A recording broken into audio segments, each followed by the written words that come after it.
I'm Dana Denha, and you're watching FYI. April is dubbed National Community College Month, and our local community college makes developing new skills and obtaining knowledge fun and unforgettable through their non-credit personal enrichment courses. The Corporate Training and Lifelong Learning Department at Washtenaw Community College offers a variety of classes that meet a variety of people's interests. These are not classes that are college credit classes. These are classes that help to create meaningful experiences for the people in our community. We offer classes in 3 semesters: fall, winter, and spring, summer. Washtenaw Community College is the community's college. We have citizens that are interested in a wide variety of interests, and they invest in the college through the millage. So we want to make sure that we offer something for everyone so that everyone's needs are met. We have something for everybody. They're fun, they're interesting, and they're informative. And best of all, we have trainers that are passionate about teaching people skills and talents and bringing out the best in their abilities.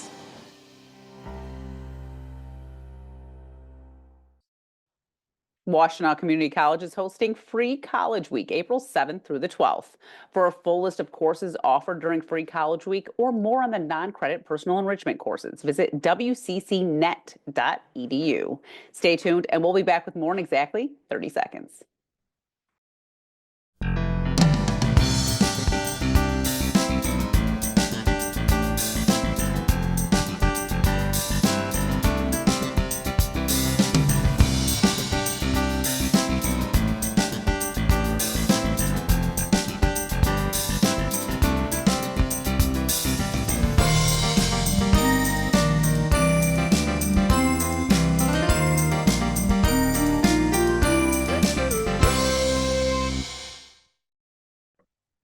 To ensure the safety of road workers, traffic laws and fines are stricter in construction zones. Learn about work zone safety in this month's City Roundup.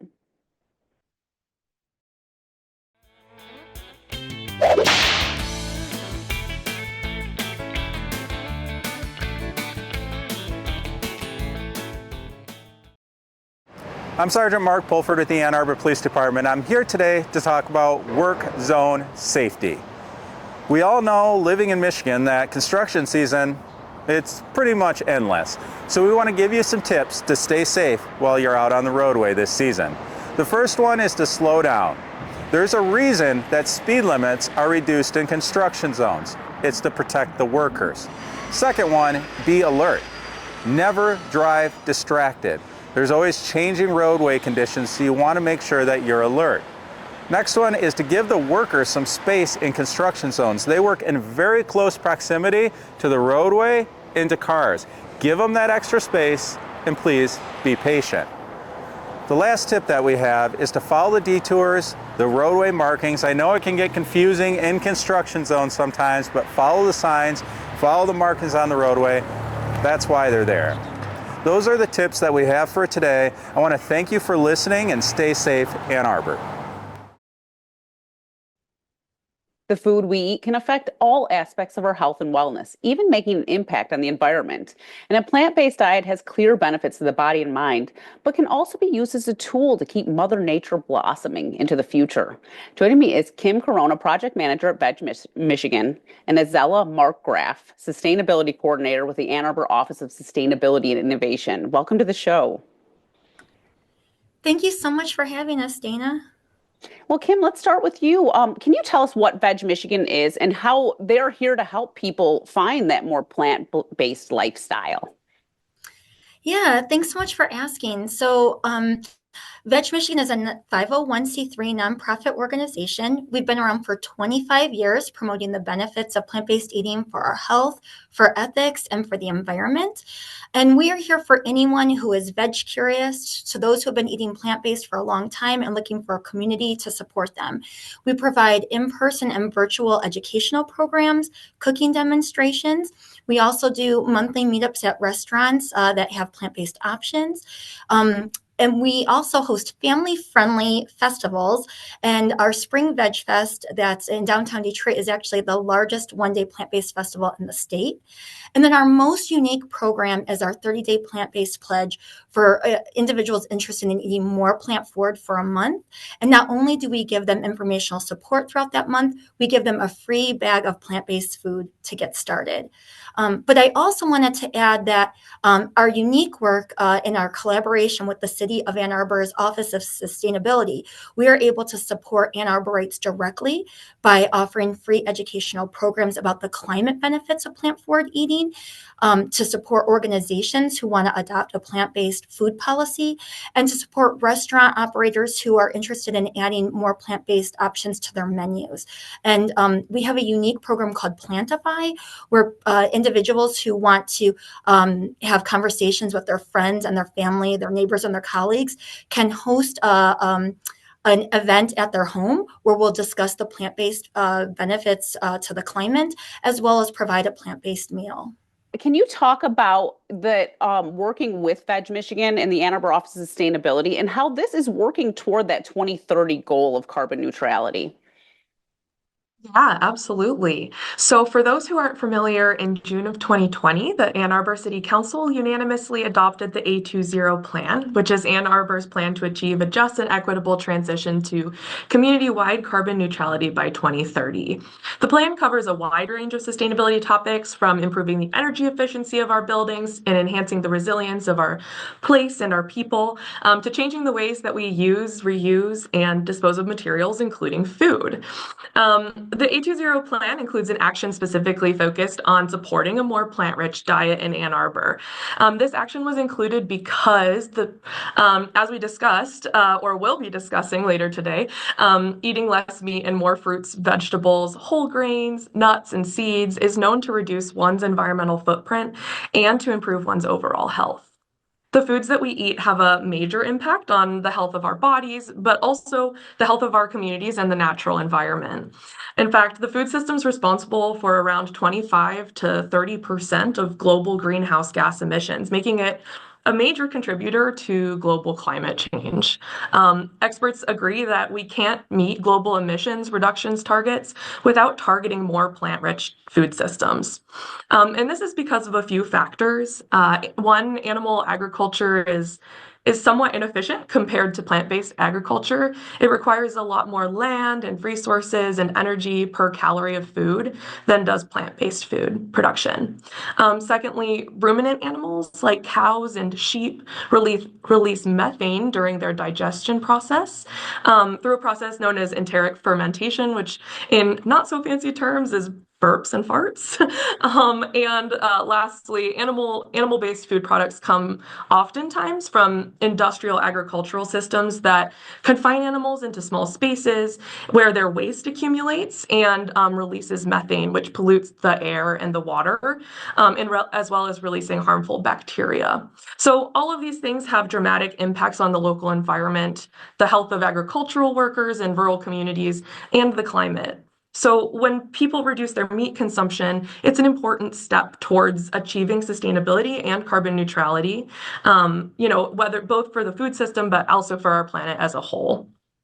What is the big roadblock for people when they're trying to transition over to this plant-based diet, and maybe some of the thoughts that they might have that, or like you guys could tell me that like you could tell people to sort of convince them to just like sway them a little bit. I don't think it has to be all or nothing right away. I think sometimes people do think of it in terms of I either have to eat completely, fully plant-based all the time or not do anything. And so that's why at VegMichigan, we really encourage people to think of it as like being a reducitarian. And again, this is based on, we know our food choices are very personal. So this is based on people who decide, I am concerned about, making different food choices for my health, and I'm concerned about making different food choices for the environment. And so if I want to do that, how can I ease into it? And so what we really encourage people is to think about how can I add more plant-based foods into my daily routine? Those plant-based foods that Azella mentioned, fruits, vegetables, whole grains, legumes, beans, mushrooms, nuts, and seeds. And I like to list them all out because it's a lot more foods than what people think of when they first hear plant-based. So we're going to add more of those into our daily routine as it's practical, accessible, and affordable for us. And then as we're adding more of those foods onto our plate, then we might reduce some of the animal foods that are on our plate. And so it's just doing a little bit of rethinking about what's on that plate. And we really encourage people to think about making a commitment that they think they can stick to, where they're pushing themselves a little bit, but not doing something, but making sure they're doing something that's realistic for them. And then if that's working well and you're feeling good and you're making sure that you're getting a well-balanced plant-based lifestyle, then you could always add some more plant-based meals if it, is working for you. So we encourage people just to start small, see how it's working, and then do more. And then I think the other thing is eating food is really community oriented. So, if you can do it with, other friends or family, trying to add more plant-based meals so that you can support each other and swap recipes and make it fun. Can you talk about the health benefits of it too, for our bodies? Obviously, we know there's health benefits, but I don't think we always think about what we're eating as like something that can be sort of toxic to us too. When we talk about the health benefits of plant-based eating, we often work with dietitians or nutritionists. So I am not a nutritionist or a dietitian, and the scope of our collaboration with the city of Ann Arbor is focused on the climate benefits of plant-rich lifestyles. But having said that, I can share that according to the National Institute for Health, a whole plant-based lifestyle may reduce our risk of cardiovascular disease, type 2 diabetes, certain types of cancer, and may improve cardiovascular health. And to that point, I think it's very notable because sadly, heart disease is identified as the leading cause of death in the US, according to the Centers for Disease Control and Prevention. I also wanted to add that the U.S. Food and Drug Administration says that people who eat an overall healthy lifestyle of fruits and vegetables as part of their daily routine, they are also at reduced risk for disease, and they specify stroke as another chronic illness that you may be able to protect yourself from, and that most vegetables are naturally low in saturated fat, trans fat, and calories, while providing nutrients that are vital for health and maintenance of the body. And the FDA also says that many people in the U.S. are actually not getting enough fiber or potassium. And people who are eating more whole plant-based meals in their diet are more likely to get more fiber and potassium. Azella, can you talk about where we're at with the Ann Arbor Office of Sustainability and sort of moving forward with just like making it more approachable for people to know what the benefits are for the planet and how we can, reach these goals, these lofty goals that the city has? The Office of Sustainability and our vast network of collaborators throughout the city are making immense progress towards all of the Ann Arbor carbon neutrality goals. With food specifically, we are really proud of our collaboration with VegMichigan because they're really out in the community spreading awareness and helping people feel supported and connected in adopting more plant-forward diets and, making lifestyle changes that really work for them. This is a big piece of our carbon neutrality work, and I think it's one where people can see themselves reflected really clearly. We all eat every day, and so this is a really direct way that residents can get involved in climate action and can participate and support this carbon neutrality goal that the city has. I'll also add that the city's working right now on developing a community cookbook featuring plant-forward recipes, strategies to reduce food waste, and ways to support local food and farm producers, which is a really exciting project to swap recipes, as we talked about earlier, and to connect with members of the community who are excited about sustainable foods and advancing carbon neutrality goals. Yeah, the interesting thing about the food aspect of it, because you are saying it does have such an impact on the climate, but it is one of those things where it really isn't costing us more money to have a plant-based diet. If anything, we could, like I said, grow our own vegetables at home even, and it would be less money. And we all know groceries are really expensive right now. So this plant-based diet could have benefits across the board for people financially as well, because a lot of the stuff if you're getting solar panels or you're like switching stuff in your house, it costs money. But like if everybody eats every day, so like eating is a cost that you're already expecting to pay. Yeah, that is very true. And I do want to acknowledge that there are folks in our community who lack access to healthy fruits and vegetables due to systemic inequities that are really affecting people's daily lives. And, it's difficult when you think about sustainable foods. Oftentimes, the perception is that those are more expensive. However, there are really affordable ways to eat a more plant-based diet. And I know Kim can probably speak to that better than I can, but Ann Arbor is also rich in resources that support access to specifically fruits and vegetables. For example, if you're a participant in the SNAP program and if you receive dollars through that program through the federal government, we have a program thanks to the Fair Food Network called Double Up Food Bucks, which allows people to get twice as many fruits and vegetables at the Ann Arbor Farmers Market and other locations throughout the city. So there are great ways to do so affordably while also, trying out more sustainable foods, but doing so in a way that makes sense for your life and your budget, despite any constraints you might face. Well, what advice would both of you give people to sort of get the ball rolling? You're making that trip to the farmer's market, the grocery store, whatever it might be, and like just to get you started where you're like, okay, I'm not going to buy, 8 pounds of meat today or whatever. I don't know how much meat people buy. I have no idea. But like, I'm going to go and like get some more salads, maybe some cabbage, stuff like that, where I can have like just a more vegetable rich diet. Yeah, that's a great question because I think so many people will say to us, now that I've learned how much my food choices can have an impact on the climate, I want to make more plant forward choices, and I'm not sure where to get started. So I first often tell people that plant-based foods and meals are not necessarily as unusual as you might think. Everyone has eaten plant-based foods; they just maybe didn't think of it before.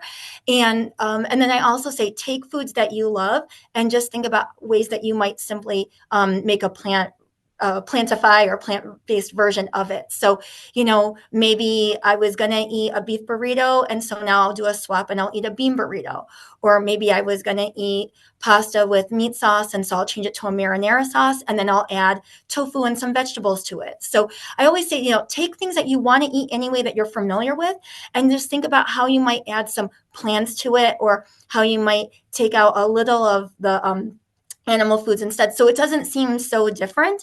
And then it's an easy way just to think about like kind of swapping out your meals to things that you're used to. So it doesn't have to be all these new ingredients. And I really say like keep it simple.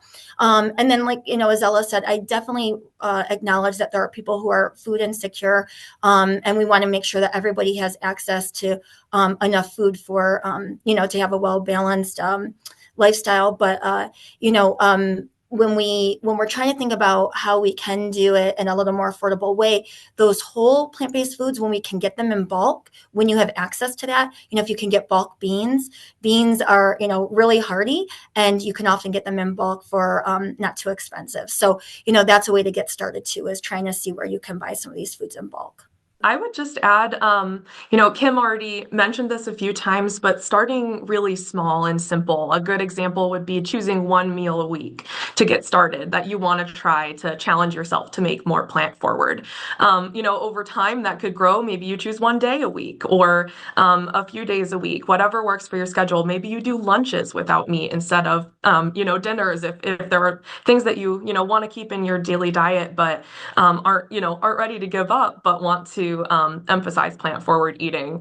And I'll also say one really great way to get inspired and start sort of testing the waters that can be really fun is to let local ingredients inspire you. So here in Michigan, we're really blessed to have a diverse agricultural scene. And so it's easy for us to, find a local food that can inspire us and then build a meal off of that. And that's a really great way to bring joy and playfulness and experimentation into it and not make it feel like such a chore. Well, I will tell you, this actually just happened to me yesterday. So I went to my parents' house for dinner. And like I was saying, my parents, they're from the 60s or whatever. So there's always like a meat, but they always have a vegetable too. And my dad was like, Oh, I'm prepping Brussels sprouts, and I'm like, oh, I've hated Brussels sprouts my entire life. Like I love vegetables, but I just don't like Brussels sprouts. And I'm like, and I think this is where like him and I were talking about like getting the kids eating vegetables because they think of vegetables as like a bad word or something.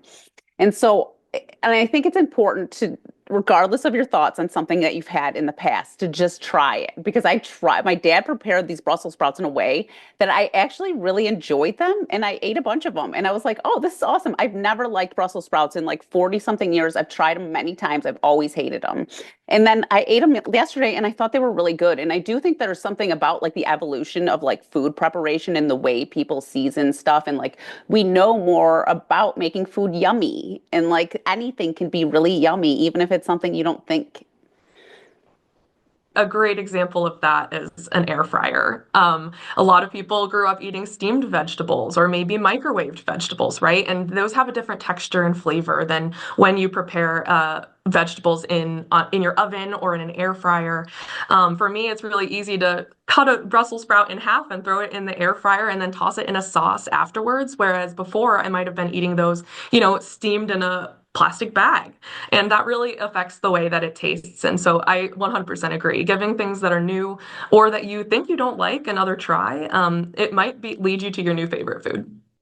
What are your guys' thoughts on like, impossible meats and stuff like that? How are those impacting climate change? Are they good? I mean, is that a good option to like make an impossible burger or a hot dog or something like that instead of getting that beef? Yeah, that's a really good question. It comes up a lot when we're having conversations with individuals. And what I would say is, again, when we talk about food choices and what's a good choice or a right choice, I think it's really about having people just become conscientious about their food choices, consider what are their values, and then make the food choices based on that. So, if you're really thinking about, I want to be healthier, I really encourage whole plant-based foods, and as Azella mentioned, there's a lot of benefits to eating local and supporting our local farmers. But if you're like choosing between a beef burger and an Impossible Burger, the Impossible Burger studies have shown does have a lower carbon footprint than the beef burger. So, in terms of the environment and the way that animals are raised on large scale industrial farms, it would be maybe a choice if those are the things that you're concerned about. So it's really deciding for yourself, what am I most concerned about? What is guiding me in my food choices, and then making the food choices that are right for you. And again, one more. What about your thoughts on dairy, like cow's milk, cheese, and stuff like that? And how does that affect, the planet and our health and well-being? I mean, there's a lot of like pseudo milk choices and cheese choices out there now. Animal products in general have a much higher carbon footprint than do plant-based foods. So meat and dairy, whether that's beef or cheese or milk, tend to have a much higher carbon footprint than do plant-based foods. So when we're thinking about increasing the sustainability of our food choices from an emissions perspective, reducing meat and dairy as much as possible is going to be really effective in reducing the environmental impact of our choices. And I'll let Kim jump in because I know she has more experience talking about this specifically. Well, yeah, I mean, I thought what you said there, Azella, was spot on. The Center for Sustainable Systems at U of M did study 10 different foods on their carbon emissions. And the study showed that the animal foods, the 6 animal foods that they reviewed, did have higher carbon emissions than the 4 plant-based foods that they reviewed. And the 2 top ones were beef and then dairy. And I was very surprised to learn that. And what we have found when we've been talking to individuals about food choices and climate is that many individuals in our presentations, that is the thing that they are most surprised about. Many of them say, I knew beef generally emits a lot of carbon, but I was not aware that dairy emitted as much. And so some individuals, for their personal commitment, they think about, how might I reduce some of my dairy consumption? Well, we're almost out of time. Before we go, can you tell me on a personal level why people should get the ball rolling? I know Michigan does that 30-day pledge, which is an easy way to sort of have responsibility for starting it. But why you both think that it's so important to just try it and just start little and grow. When I give presentations, I always say to people, I am not here to tell you what food choices to make. Our food choices are very personal.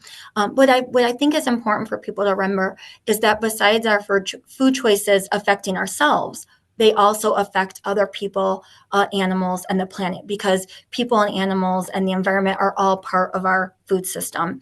And so for me, I aim to make food choices that align with what I believe. And so personally, I eat plant-based foods because that aligns with some of my concerns about my health and animals and the planet. And as Zella said earlier, since we all eat, I encourage everyone to think about, just being conscious about their food choices, where their food comes from, how it's produced, and the impact that it's having on others. And then make the choices that are right for you. And so, if you are concerned about climate change, you might consider eating more plants and less meat, because that is one way that we can reduce our carbon footprint every day. And so for me personally, with a problem that is as big and overwhelming as climate change, knowing that I'm making some food choices that are mitigating my personal impact while I work on this issue on a systemic level, it helps me to feel a little more positive and hopeful that I'm doing something positive every day. I would second everything that Kim said. And also I just want to reiterate that eating a more plant-forward diet can encourage us to try new things, to be creative and adventurous with our cooking and eating, which can be a really joyful experience. It adds color, it adds flavor and variety to our plates, while also improving the sustainability of our diets. So experimenting with more plant-based meals, is an opportunity to have some fun with food. And I think that's a lot of us can feel like we get stuck in a rut with our cooking. And so this is a great way to, try a couple new things and find things that you love. Not to mention that experimenting with plant-based meals is an opportunity to bring your community together, to cook with friends and family, to connect in new ways that maybe you haven't connected before. It also connects you to the local farming community if you're supporting local producers and trying new Michigan fruits and vegetables, which can help us feel more connected to our broader community and also to the environments we live in. Well, you're so right. I can just think about like when I have like a real vegetable heavy meal and how beautiful it looks when you make it. It really does. It looks so much more inviting than like when the browns of like meats and stuff and the vibrancy of the color. It is really inviting. I want to thank you both for being on the show. This is a great conversation, and I hope that it makes a difference. And I think I'm going to try. I mean, I eat meat, but I don't eat a ton of it. But I'm going to try to get more vegetables in my life too. Thank you so much for having us, Dana. Yeah, thank you for having this conversation. I think it's so exciting what you said, just you're going to try to add more plants and that might inspire others. And I just want to add that if anyone wants to get involved in the initiative that Veg Michigan is doing as a collaborator with the city of Ann Arbor, you can go to vegmichigan.org/climate. We have a form there, and there's all different ways that you can get involved, whether it's thinking about your own choices or helping us to get in touch with organizations or restaurants that want to get involved as well. So thank you so much again for your time. Yeah, thank you. For more on this and other programs, visit a2gov.org/CTN. Visit youtube.com/CTN Ann Arbor to see all that we have to offer. Remember to like, subscribe, and ring that notification. Thanks for watching, and tune in next time to FYI.